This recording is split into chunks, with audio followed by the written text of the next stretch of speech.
The dust of redemption clung to Elara Vance like a second skin, a gritty shroud mirroring the desolation that had settled in her soul since Daniel's passing.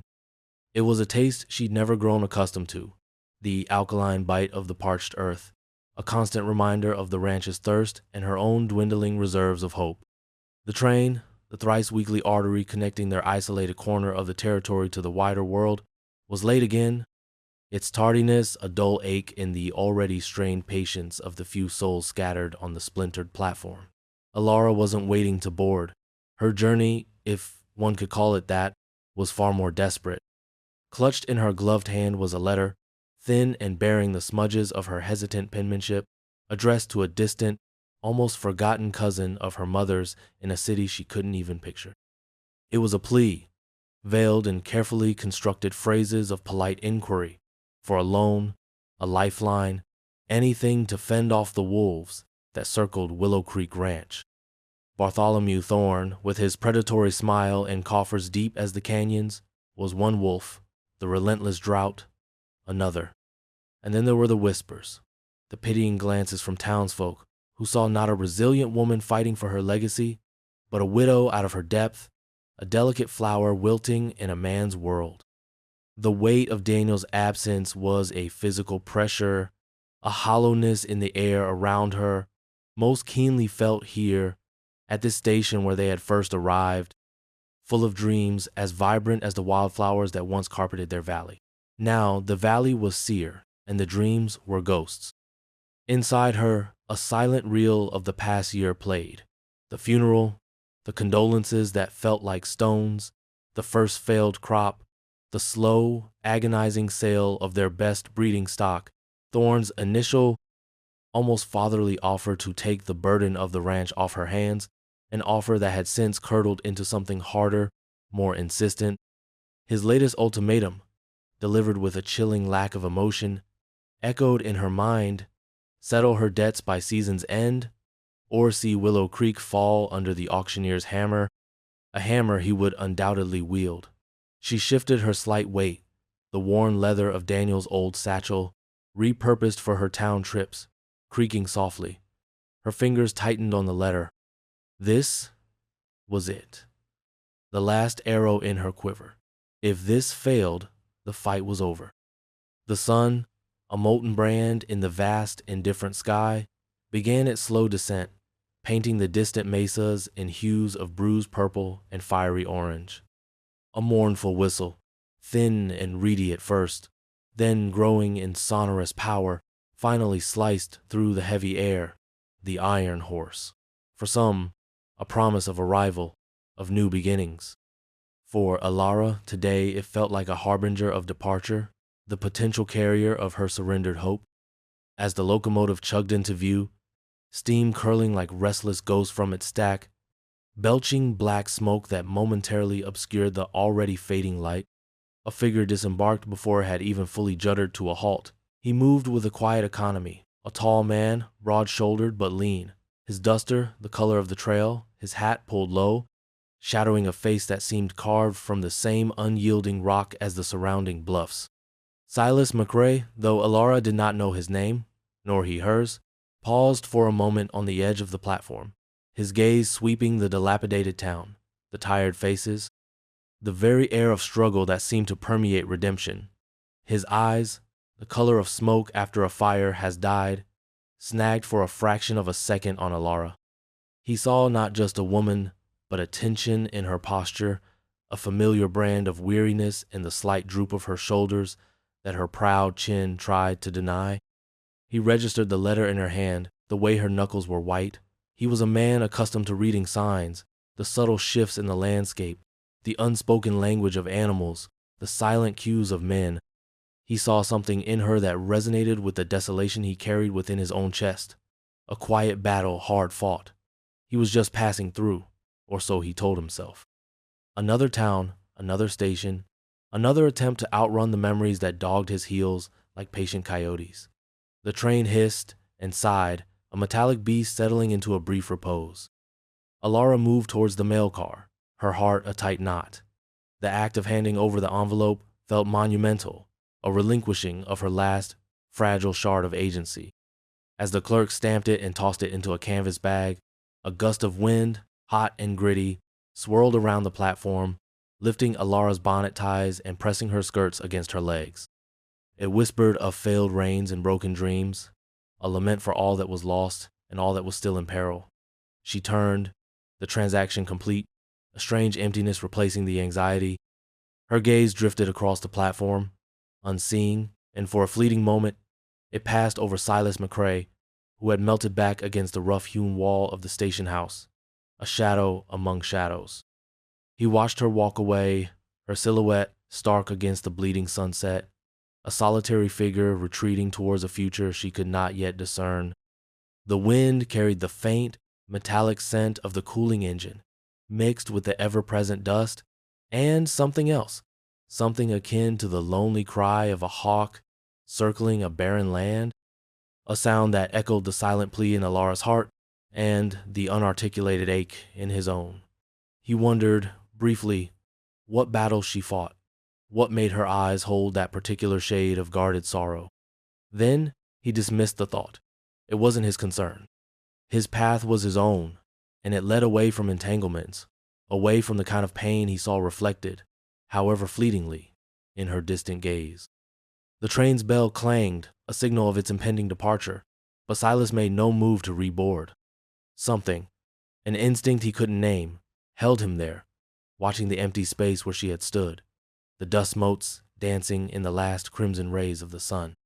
The ride back to Willow Creek Ranch was a silent communion with encroaching twilight, the familiar ruts of the wagon road a poor comfort. Each hoof-fall of her aging mare, Bess, seemed to echo the hollow beat of Elara's own heart. The air, cooling rapidly as the sun dipped below the jagged horizon, carried the scent of sage and dust, a perfume of endurance and hardship. Willow Creek, when it finally came into view, nestled in its shallow valley, was a portrait etched in shades of gray and deepening blue. The main house, once a beacon of warmth and laughter, now seemed to huddle into itself, its windows like vacant eyes staring out at a world that had grown steadily more hostile. Daniel had built it with his own hands, every log a testament to his strength, every stone in the hearth a symbol of their shared dreams. Now, those dreams felt as brittle as old parchment. Jed, her one remaining ranch hand, a man whose loyalty was as steadfast as his joints were stiff, met her at the barn. His weathered face, a roadmap of too many seasons under a harsh sun, was etched with a fresh line of worry. "More trouble, Ms. Vance," he said, his voice raspy. "Fence down again, north pasture, same as last week, and the creek's lower than I've ever seen it this time of year." Elara sighed, the weariness settling deeper into her bones. Cut fences were becoming a grimly regular occurrence, always on the side bordering Thorne's vast holdings. And the creek, their lifeblood dwindling, that was a new, more terrifying threat. Sabotage, she suspected, though proving it was another matter entirely. Thorne was too cunning for overt displays of villainy. His cruelty was a slow, creeping vine, choking the life out of her resolve. The following days blurred into a cycle of relentless effort and gnawing anxiety. She and Jed mended the fence, their hands raw, their progress slow. She spent hours by the creek, searching for a blockage, a diversion, anything to explain its diminishing flow, but found nothing obvious. The letter she'd sent felt like a paper boat launched into a storm-tossed ocean, its chances of reaching a safe harbor infinitesimally small. Meanwhile, Silas McRae had found temporary work at the livery in Redemption, his quiet competence with horses noted by the proprietor. He was a man who listened more than he spoke, his presence a calm anchor in the usually bustling, coarse environment. It was in the smoky haze of the Redemption Saloon, a place he frequented only for a sparse meal and to escape the confines of his small rented room, that he first heard Thorne's name linked directly with Willow Creek's misfortunes. Two of Thorne's men, emboldened by whiskey, were speaking too loudly, their boasts about teaching the widow a lesson and drying her out, reaching Silas's ears over the tinny piano music. Their sneering reference to "that stubborn woman" and her falling down ranch settled in Silas's gut like a cold stone. He said nothing, his face impassive, but his eyes, when they flicked towards the men, held a glint that would have warned anyone more perceptive. A few days later, his work at the livery done, Silas rode out, ostensibly to look for stray cattle for another rancher, but his path seemed to naturally lead him towards the boundaries of Willow Creek. He saw the freshly mended fence, the strain in the wire, the way the posts were new in one section, old and weathered in another. He saw a lone figure, Elara, her bonnet shielding her face from the relentless sun, walking the creek bed, her shoulders slumped. He didn't approach, not yet. He was an observer, a gatherer of silent information. His encounter with her, when it finally happened, was as unceremonious as the landscape itself.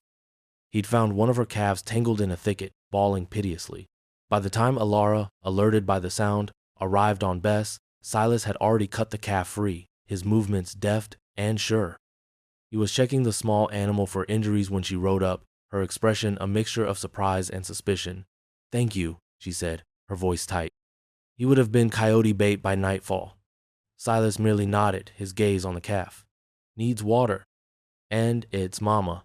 His words were few, his tone neutral, but there was an undercurrent of something not pity, but perhaps a shared understanding of the precariousness of life in this land.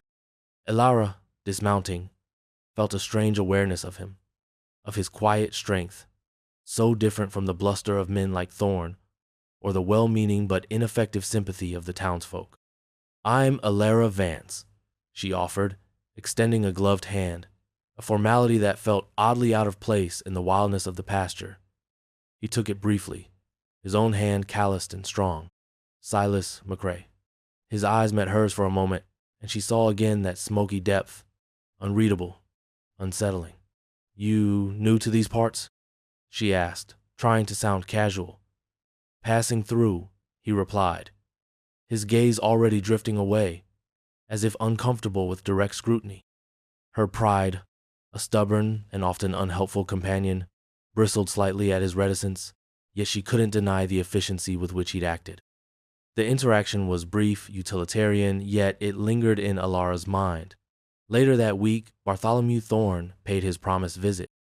He arrived in a gleaming black buggy, his presence an ostentatious blot on the humble landscape of Willow Creek.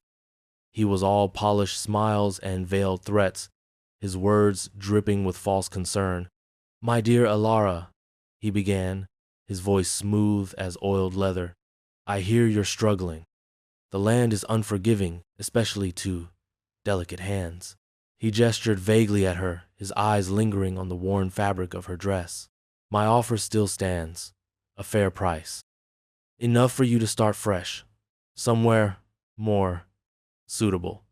Elara stood her ground on the porch, her spine straight, though her heart hammered against her ribs. "Willow Creek is my home, Mr. Thorne. It's not for sale." Thorne's smile tightened. "Pride is a costly commodity, Mrs. Vance. One a woman in your position can ill afford."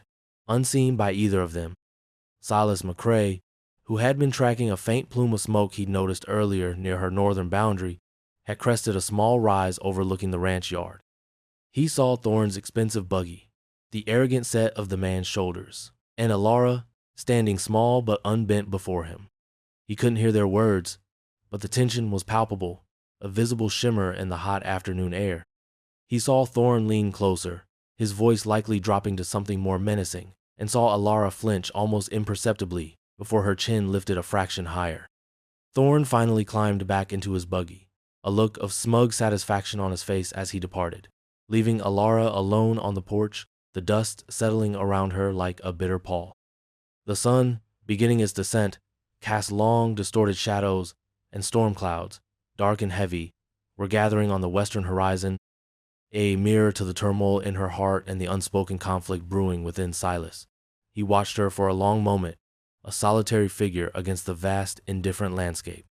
The wind picked up, carrying the distant, mournful sound of a train whistle, and closer, Thorne's parting words, faint but clear enough to reach him. "A woman alone can't hold on to a place like this for long." Silas's hand instinctively went to the worn grip of the Colt Peacemaker, holstered at his hip, his jaw tight. He was a man who preferred to keep moving, to leave trouble behind.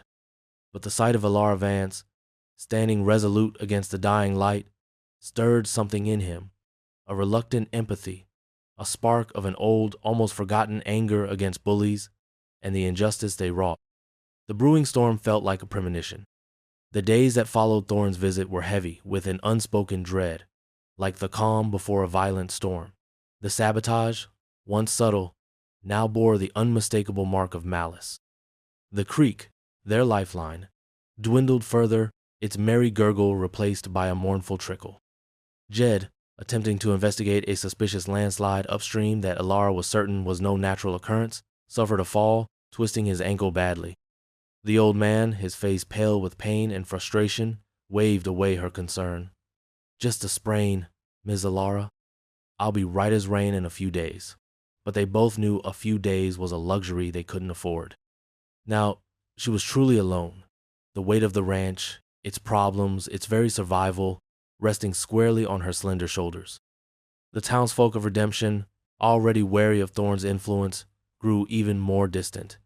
Their sympathy was a thin blanket, offering little warmth against the biting wind of her reality. It was during this bleak period that Silas McRae reappeared, not with words of comfort, but with quiet, decisive action. Elara found him one morning reinforcing a section of corral fence that had been inexplicably weakened, the wood showing fresh, deliberate cuts. He worked with a focused intensity, his movements economical and precise, wasting neither motion nor material. He didn't offer an explanation for his presence, nor did he ask for permission. He simply saw a need and addressed it. "Mr. McRae," Elara said, startled, her hand flying to her throat. "What are you doing here?" He drove a nail home with a single, powerful stroke before turning to face her, his expression unreadable. Fence needed fixing. His tone was flat, matter of fact. "Jed's laid up," she explained, feeling an odd need to justify her ranch's disarray. He nodded, already turning back to his work. Heard as much in town. A grudging respect began to bloom in Elara, warring with her ingrained caution. This man was an enigma, a drifter with calloused hands and eyes that seemed to have witnessed too much of the world's harshness. Yet, his help was undeniably real, a tangible counterpoint to Thorne's insidious pressure. He stayed, not in the house, she wouldn't have offered, and he wouldn't have accepted, but in the barn, taking his meals with a stoic silence that Elara found both unsettling and strangely comforting. One evening, as a chill wind rattled the window panes and the fire in the hearth cast dancing shadows on the rough-hewn walls, Elara found herself speaking of Daniel. It wasn't intentional. The words just seemed to spill out, prompted by the sight of Silas whittling a piece of wood with a concentration that reminded her, achingly, of her late husband. "Daniel always said this land had a heartbeat," she murmured, her gaze lost in the flames.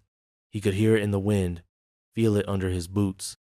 He believed in this place, even when others called him a fool for settling so far out. Silas paused in his whittling, his hand still, but he didn't look at her.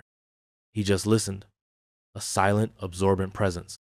She spoke of their early days, the hardships they'd faced together, the laughter that had once filled the small cabin, the dreams they'd nurtured like precious seedlings. The telling was a release, a lancing of a wound that had festered in silence for too long.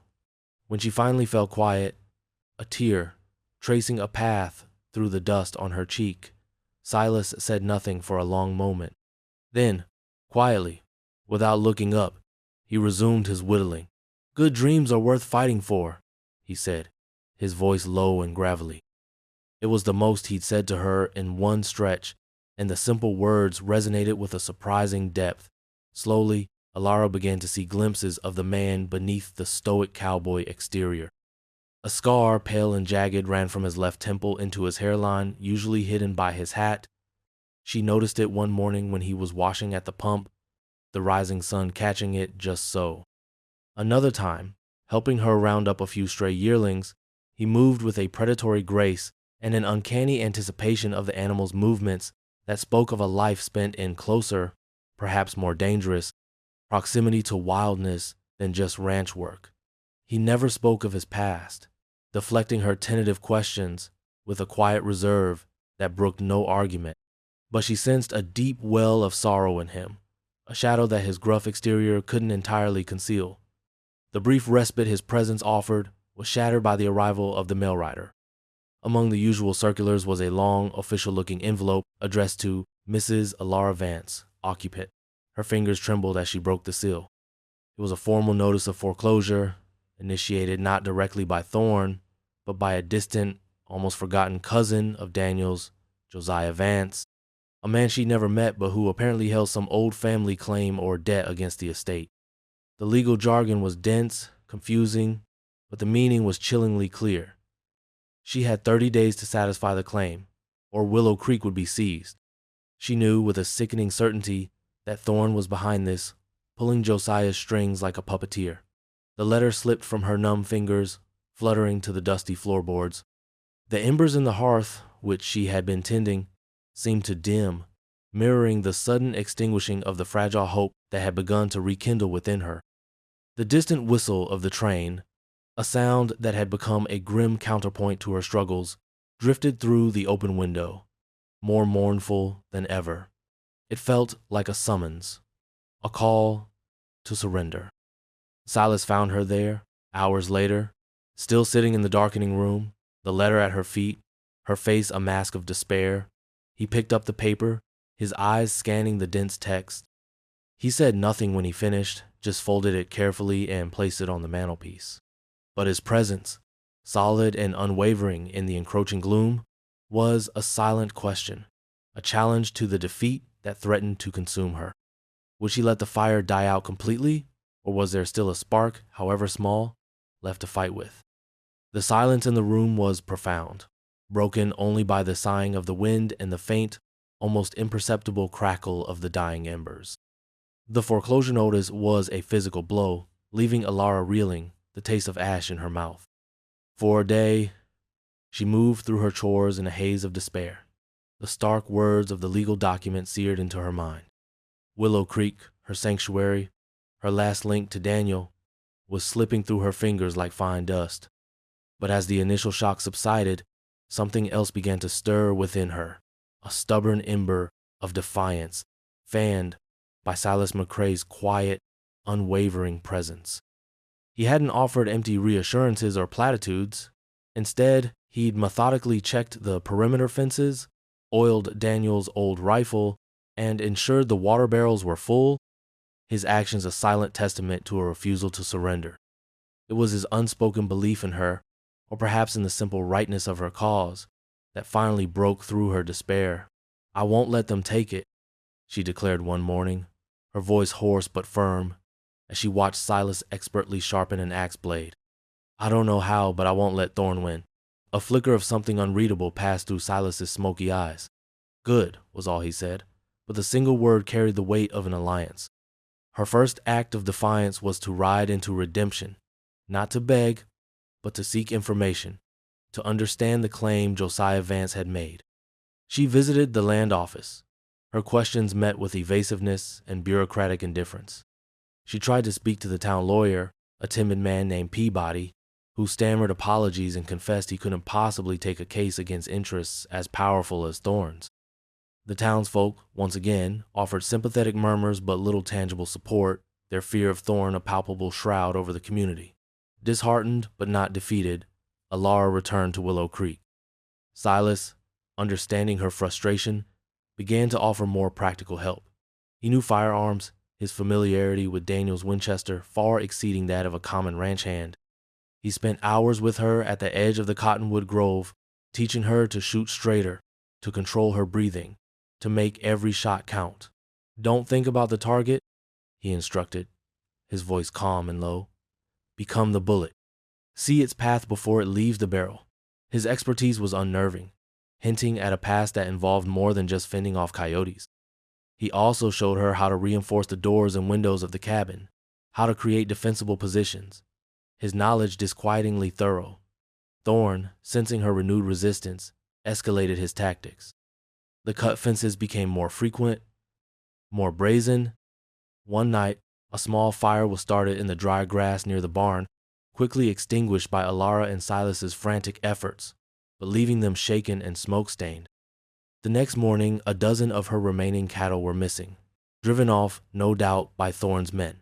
Each act of aggression, however, seemed to forge a stronger bond between Elara and Silas. They worked together with an unspoken understanding, their movements often synchronized, their silences filled with a shared purpose. Meals, eaten in the dim light of the cabin, were sparse, utilitarian affairs, but the quiet companionship was a balm to Elara's frayed nerves.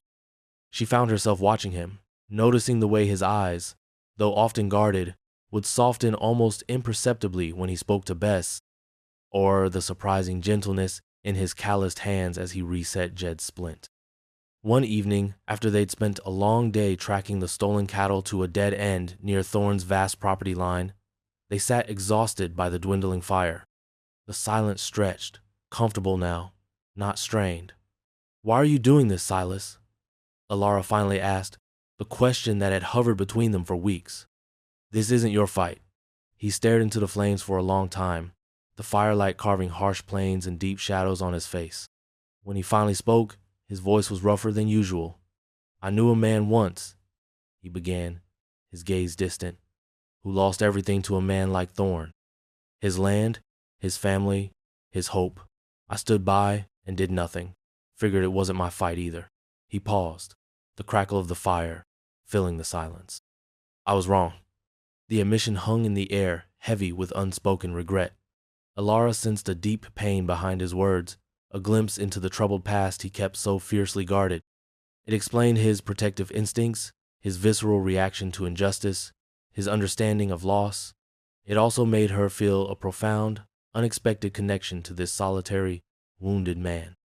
The final blow came not with violence, but with the chilling efficiency of the law, twisted to serve Thorne's greed. A rider delivered another official document.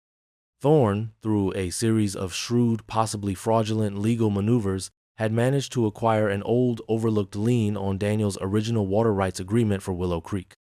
Effective immediately, her access to the diminishing creek was legally, irrevocably cut off. The document was a death sentence for the ranch. Without water, the land would turn to desert within weeks. Her cattle would die, her small garden would wither, and Willow Creek would become uninhabitable. All her fight, all Silas's help, seemed to have been for nothing. Elara walked out to the creek bed, now little more than a ribbon of damp earth. She sank to her knees, the dry soil cool beneath her palms. The weight of defeat was a crushing physical burden, stealing her breath, dimming the vibrant colors of the sunset to a muddy, hopeless gray.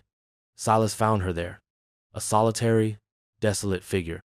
He stood beside her, his own face grim, his usual stoicism unable to mask the bleakness of the situation.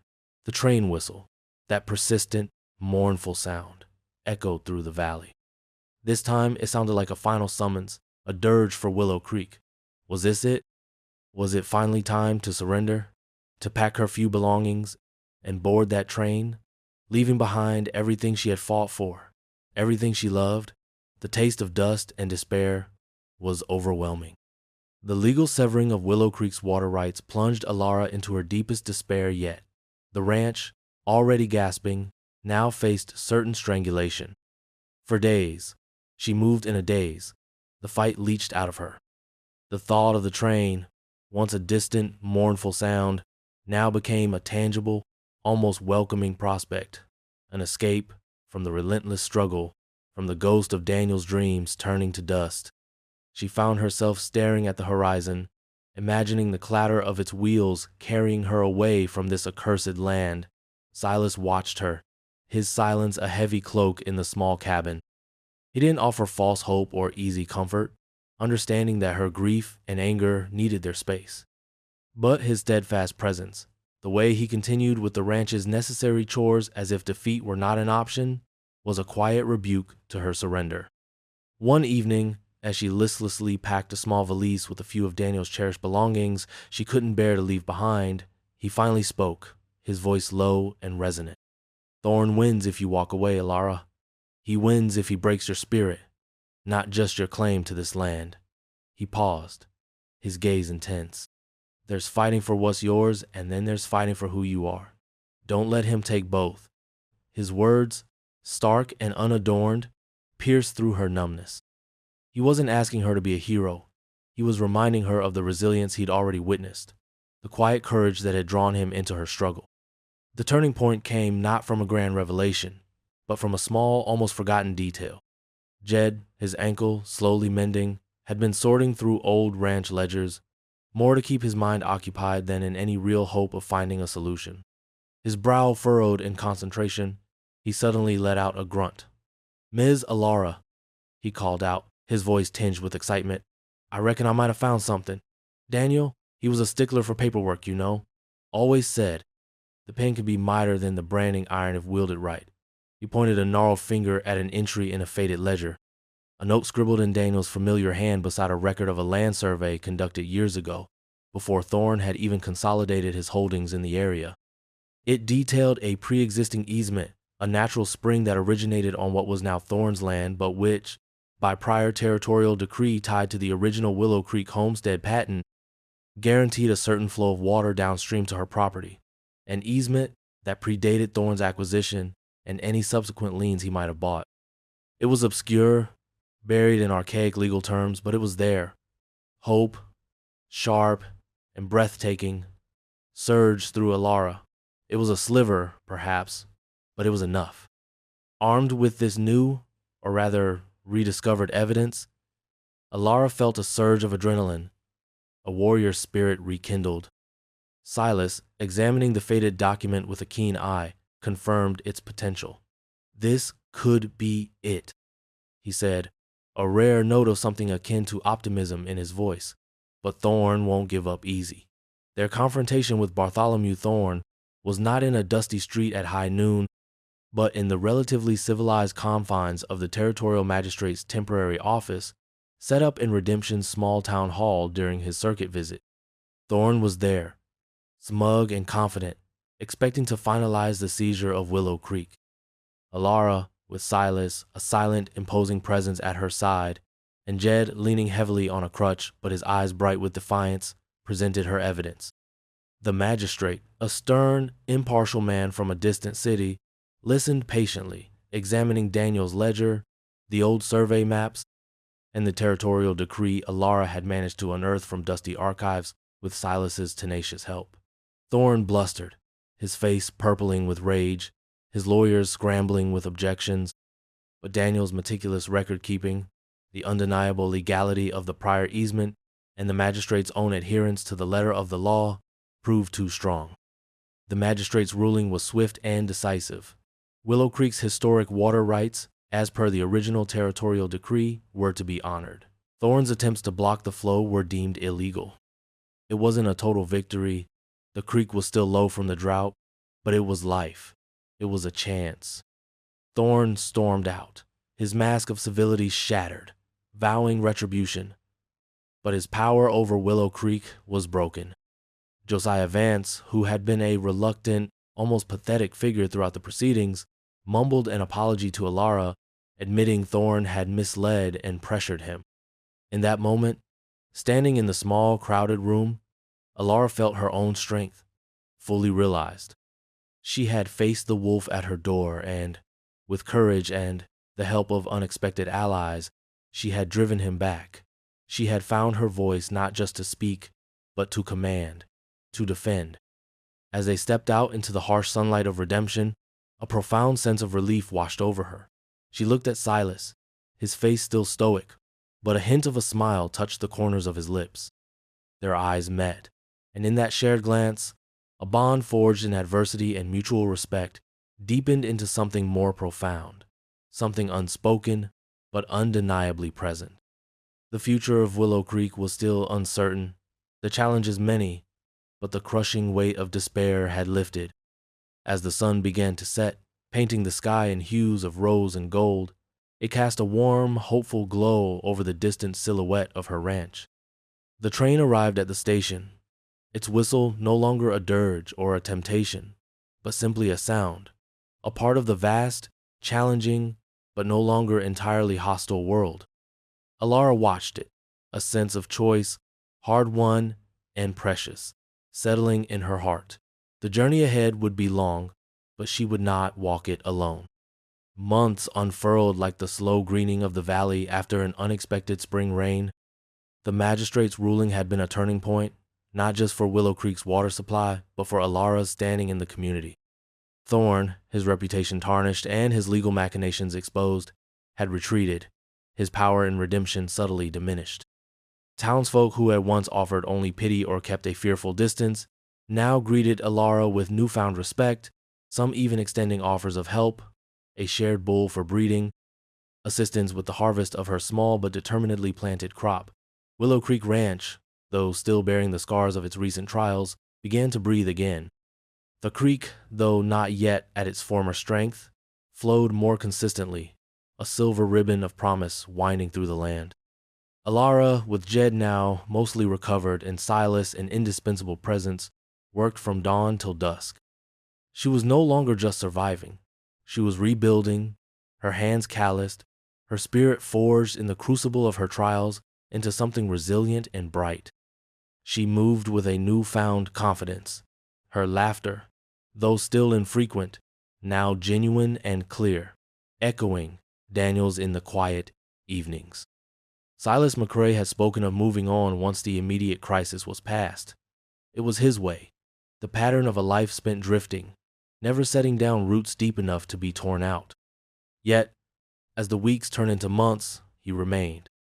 He mended fences that no longer seemed imminently threatened, broke wild colts with a gentle patience that belied his rough exterior, and sat with Elara on the porch in the evenings, the silence between them no longer one of tension or unspoken anxieties, but of comfortable companionship. He found himself watching her, the way the setting sun caught the auburn glints in her hair, the determined set of her jaw as she wrestled with a stubborn piece of machinery, the quiet grace with which she tended the small memorial of wildflowers she'd planted for Daniel. He saw in her not a damsel in distress, but a woman of immense strength and quiet dignity, a woman who had faced down her demons and emerged, not unscathed, but unbroken. The thought of leaving Willow Creek, of riding away from her steady presence, now left an unfamiliar ache in his chest, a sense of leaving behind something vital, something he hadn't realized he'd been searching for. Elara, too, was acutely aware of the shift in their dynamic. Silas was no longer just an ally, a protector. He had become a partner, a confidant, the steady rhythm of his presence, a comforting counterpoint to the often chaotic demands of the ranch. She found herself seeking his opinion, relying on his quiet wisdom, her heart doing a strange little flip when their hands brushed accidentally while working side by side. The unspoken affection between them was a tender shoot, carefully nurtured in the soil of shared hardship and mutual respect.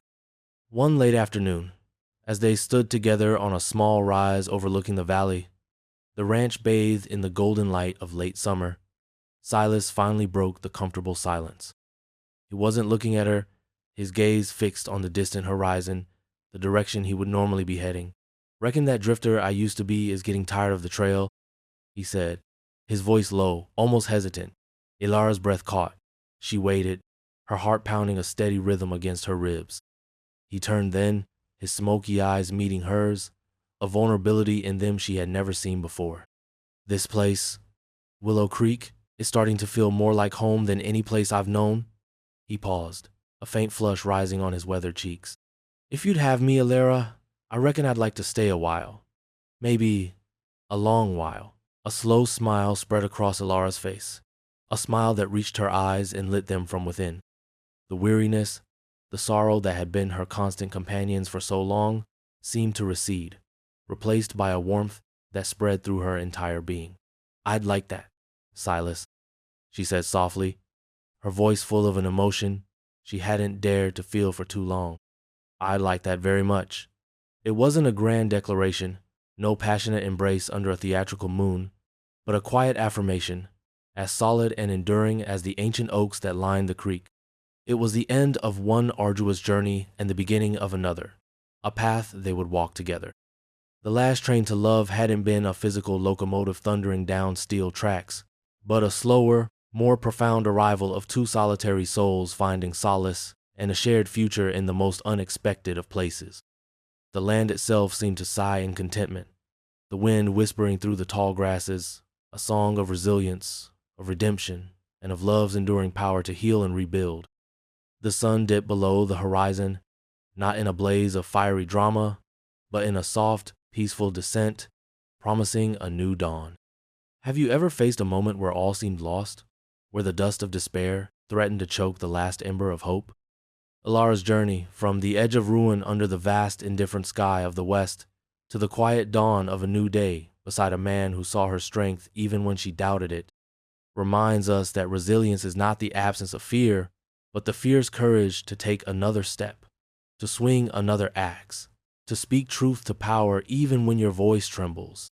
It speaks of the quiet strength found in unexpected allies, those solitary figures who drift into our lives and, by their steadfast presence, help us rediscover our own. It's a testament to the profound truth that sometimes the greatest treasures are not heralded by trumpets or grand pronouncements, but are found in the steady beat of a loyal heart beside yours, in a shared glance across a dusty yard that says, "I see you. I stand with you."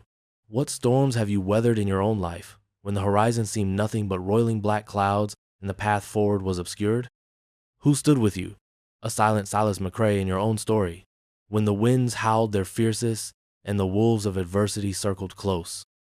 And when the train of fate, whether it brings challenge or opportunity, arrives at your station, will you be defined by what you've lost, by the ghosts of yesterday, or by the love, the courage, and the quiet determination you choose to build with, brick by painstaking brick, towards a future you claim as your own? If Elara and Silas's story of perseverance, of finding love's unexpected bloom in the harsh but beautiful soil of the western frontier, resonated deep within you, if you believe in the enduring power of second chances and the unbreakable resilience of the human spirit when faced with overwhelming odds, please show your support for narratives that explore these timeless themes. Like this story, subscribe for more tales of courage, connection, and the quiet victories of the heart. Share your thoughts in the comments below. What part of Elara's struggle or Silas's quiet strength moved you the most? We cherish hearing how these stories touch your lives. Until next time, may you find unwavering strength in your struggles, unexpected kindness on your path, and enduring hope on your personal horizon.